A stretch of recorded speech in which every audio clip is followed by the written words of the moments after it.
Welcome. So in this video, I'm gonna teach you how to change your Roblox password.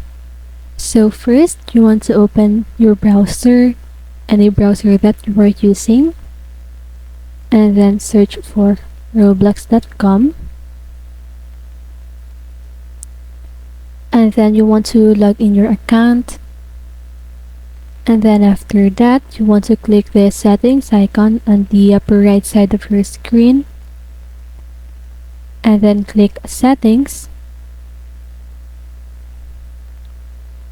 and then here you can see password, and you want to click this button on the right side of password. And then here you need to put your current password and then your new password. So for example, just I'm gonna change mine like that, and then you need to make sure that these two passwords are the same, and then click update, and then there you have it.